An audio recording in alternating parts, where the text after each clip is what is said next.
రకరకాలైనటువంటి అంటే ఒక్కొక్కళ్ళు ఒక్కొక్క దేవుడిని ఆరాధిస్తారు.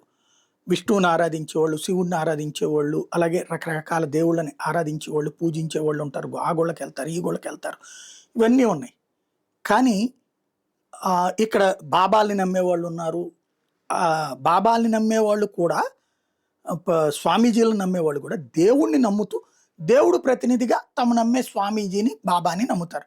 అంతే తప్పించి దేవుడు లేడు, ఈయనే దేవుడు అని అనరు. ఇప్పుడు సత్యసాయి బాబాదైనా లేకపోతే గనక ఇతర స్వామీజీలు మనకు కనబడేటటువంటి స్వామీజీలు ఎవరెవరైతే ఉన్నారో ఆ స్వామీజీలని గురు పరంపరగా భావిస్తారు. తమ గురువుగా భావిస్తారు.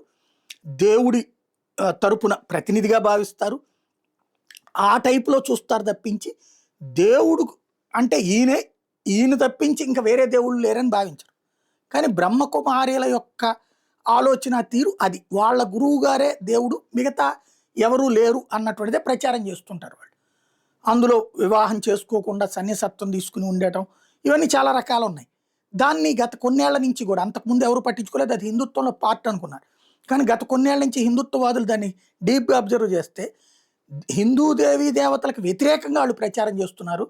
తమ బాబానే దేవుడని ప్రచారం చేస్తున్నారు, ఇంకే దేవుడు లేడని చెప్తున్నారు అన్నటువంటిది గ్రహించాక దాన్ని తప్పుపట్టడం, ఎక్కడికక్కడ నిలదీయడం ప్రారంభమైంది. ఉద్యమాలు చేస్తున్నప్పుడు దానికి సంబంధించినటువంటి వీడియోలు వైరల్ అవుతూ ఉన్నటువంటి సందర్భం కూడా ఉంది. ఇప్పుడు అట్లాంటిదే అన్నవరంలో సత్యనారాయణ స్వామి దగ్గరికి అందరూ వెళ్తుంటారు. వాళ్ళు కొండ మీదన ఏదో కార్యక్రమం ఒక 3 రోజుల పాటు పెట్టుకుంటానికి సిద్ధపడ్డారు. వాళ్ళు హిందుత్వంలో వాదులే అన్నటువంటి ఉద్దేశంతో గుడి వాళ్ళు పర్మిషన్ ఇచ్చారు. దీని మీద హిందూ సంఘాలు ఆగ్రహం వ్యక్తం చేసినాయి. అక్కడే ఉన్నటువంటి యూట్యూబ్ ప్లస్ యాక్టర్ కమ్ ఈ హిందుత్వవాది పోరాటాలు చేస్తున్నటువంటి సూర్య ఆధ్వర్యంలో వెళ్ళి అక్కడ ఉన్నటువంటి యంత్రాంగానికి వినతి పత్రం ఇచ్చారు. ఆ వినతి పత్రం తీసుకున్నటువంటి దేవాదాయ శాఖకి ఆ తర్వాత వీళ్ళు చలో అన్నవరం కార్యక్రమం పెట్టుకున్నారు. ఇవాళ 21వ తారీఖున 2 రోజుల నుంచి ఇదంతా జరుగుతుంది సోషల్ మీడియా సాక్షిగా.